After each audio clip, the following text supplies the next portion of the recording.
3, 2, 1. Welcome back to Planet Leadville. We are in Studio PB with Parkville Water District General Manager Greg Teter.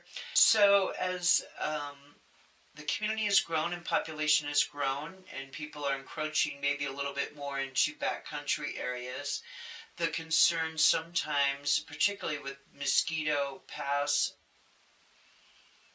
area, is usage and how that impact might affect the tributaries that come into our water systems. In other words, is there any concern about usage, whether it be recreational usage, about how that would impact our surface water up there that comes into Big Evans and all of that? I do have concerns up there. Mosquito Pass is a busy, especially peak season in July and August. It's almost like I-70 up there. There's a lot of traffic, and that does concern me. We do have a watershed protection plan in place through CDPHE that gives us pretty fair authority over any activities up there in the whole mosquito range area.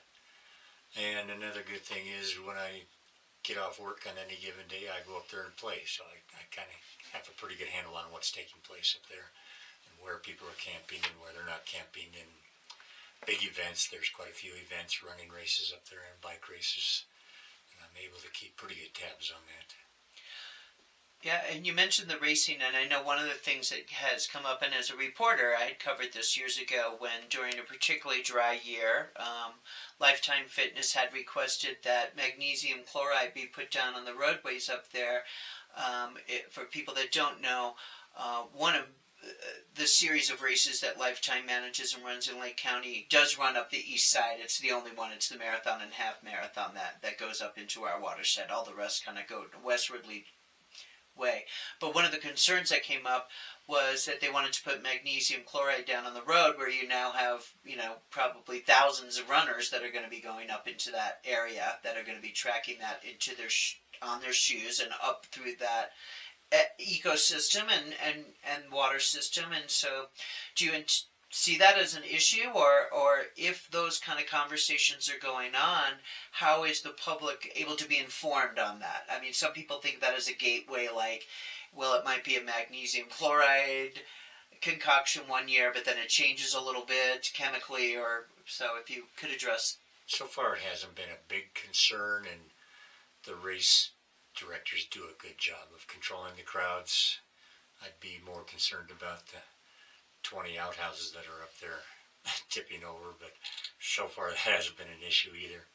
Meaning the outhouses that are provided by the race series for competitors. Yeah. Like I mentioned, they do a pretty good job of managing the crowds and the traffic. And truthfully, I'm more concerned about the traffic on an average day, the four-wheelers and the side-by-sides and going up and down Mosquito Pass. So how is that regulated then? Outside of the races, it isn't regulated. It's just whoever wants to use that pass can do it. And in July, that road is busy. It really is. Right, and so, I mean, someone has to have oversight of that road. Is a county then maintained by? It's technically a county road clear to the summit on the top of the pass, but and it's a dirt road. It's four-wheel drive only. But that's what's attractive about it. It brings in the four-wheelers and the four-wheel and the Jeep clubs.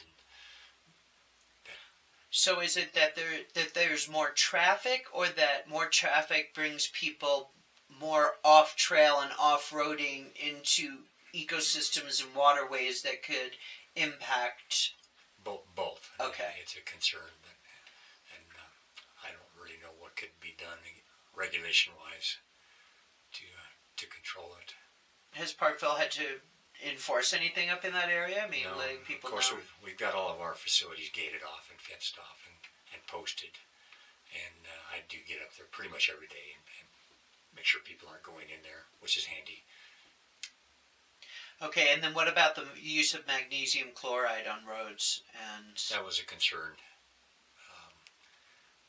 Nothing has showed up as a result of that in any of our chemical testing.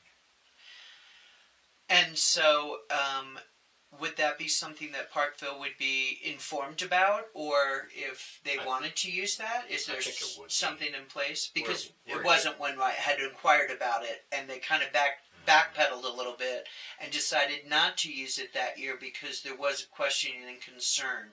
So I mean, I'm not making a big issue out of it, but when it does come up, because I think most people would want to protect that area as much as possible, even if it means a certain reduction in recreation use or what have you, if it means protecting the water. I would be worried about mag chloride, but we have really good constant communication with the county road and bridge.